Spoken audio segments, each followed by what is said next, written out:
Ngayon, si Ginoong Gadon po ay 2 beses nang natanggal sa pagiging abogado, double disbarment. Siya lamang po ang kaisa-isang tao dito sa Pilipinas na double disbarment. Kahapon po mga kapartners ay ilang grupo po ang nagmarcha, nagrally po dyan po sa Maynila para po ipanawagan o ipahayag po ang kanilang suporta sa naging desisyon po ng Supreme Court sa impeachment complaint laban po kay Vice President Sara Duterte. Kung inyo pong maalala, idineklara po ng Supreme Court na unconstitutional po yung impeachment complaint laban kay VP Sara. At syempre, pinangunahan po ng 3 abogado yung pagsasampa naman ng indirect contempt doon sa mga kumukontra at nagsasabi ng mga hindi maganda sa Korte Suprema. At ngayong umaga, isa po sa mga petitioner ang makakausap natin. Nasa linya po ng ating komunikasyon, si Attorney Ferdinand Topacio, Chairman po ng National Citizen Crime Watch. Attorney, magandang umaga po. Welcome po ulit dito sa Pulso ng Bayan ng SMNI. Maraming salamat po sa inyong oras. Magandang umaga po. Maraming salamat din po sa pagkakataon at mabuhay po kayo at lahat ng ugat sa inyong katawan. Alright, sir. Daghang salamat po. Attorney, simulan po natin yung naging dahilan muna para lang din maintindihan ng ating mga kababayan ngayong umaga yung kung bakit po ay nagsampa po kayo ng petition to indirect contempt. Dito nga po kay Attorney Larry Gadon at iba pa yung di ba?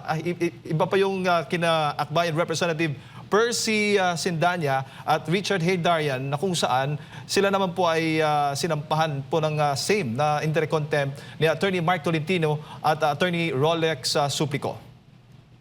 Opo, ang reklamo ko po laban kay Larry Gadon ay nag-ugat doon po sa kanyang panayam noong SONA, Kamakalawa, kung saan 3 beses niya pong inulit ayon sa video na aking napanood na ang Korte Suprema di umano ay tuta ng mga Duterte at na-single out pa niya ang ating punong mahistrado, si kagalang-galang na Alexander Esmundo na sinabing tuta din ni Duterte. At para sa akin po, itong mga pahayag na ito ay nakakasira sa reputasyon ng kataas-taasang hukuman at ito po ay tungkulin ko na protektahan bilang abogado sapagkat lahat po kami mga abogado as members of the bar ay mga officers of the court at katungkulan po naming ipagtanggol ang hukuman. Kahit na anong hukuman, kahit hindi Supreme Court, kahit Court of Appeals, kahit Regional Trial Court.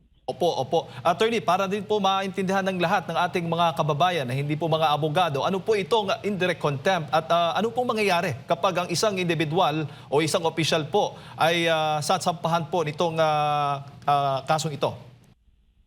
Ayon po sa rules of court natin, any conduct, kahit na anong mga pagkilos o mga pananalita na ito po ay nakakasira sa kasarinlan ng ating mga hukuman or judicial independence or nasisira ang reputasyon ng hukuman ay ito po ay itinuturing na indirect contempt. Ito po ay as contradistinguished from direct contempt na pambabastos naman po sa korte sa mismong loob ng korte or so near the court. Halimbawa, nanggulo kayo sa labas ng hukuman, doon sa labas ng pintuan, habang nagkakaroon ng session na nabulabog yung session ng korte, yun po ay direct contempt or binastos yung huwes habang naghihiring. Yun po ay direct contempt. Ito pong indirect contempt, wala pong session ng korte, ito ay ginawa ninyo sa labas ng korte, ngunit nonetheless, ito ay nakakasira pa rin sa hukuman, sa reputasyon ng hukuman. Kayo ay nambabasto sa hukuman na para sa akin po, ayun ang ginawa ni Ginoong Larry Gadon. Kahit sino po, attorney, ay po pwedeng sasampahan itong indirect contempt o direct contempt. Wala pong pinipili. Basta kung sila ay napatunayan na naninira laban po sa Supreme Court o mga justices ng Supreme Court, talagang haharap po sila nito. Wala pong pinipili. Opo, hindi po kailangan na ikaw ay miyembro ng bar or abogado para ikaw ay managot. Kung ikaw ay isang abogado, may isa ka pang pananagutan bukod sa contempt of court na maaaring ikaw ay madisiplina ng Korte Suprema. Maaring ikaw ay kagalitan, yung tinatawag nilang reprimand or censure, maaring ikaw ay masuspinde sa practice of law or ikaw ay matanggal bilang abogado. Ngayon, si Ginoong Gadon po ay 2 beses nang natanggal sa pagiging abogado, double disbarment.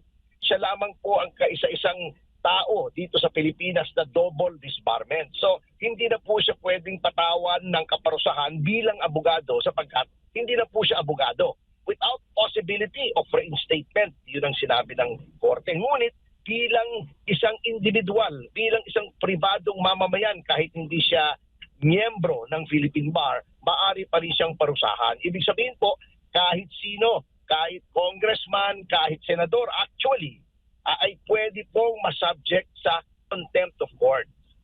Opo. Hindi ho ba, ayun, ano pong klaseng parusa po ito, attorney? Maaari ho ba siyang makulong o magbayad? Ano bang klase po? Pwede po siyang pagbayarin ng multa o pagkakulong ng 6 na buwan.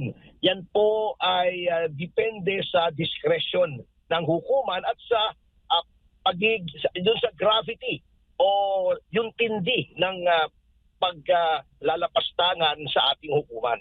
Opo, po. At para po sa inyo, yung video na hawak po ninyo ay isang matinding ebidensya laban po dito kay Attorney Larry Gadon na talagang matindi yung pag-accuse niya o paninira niya laban sa Supreme Court.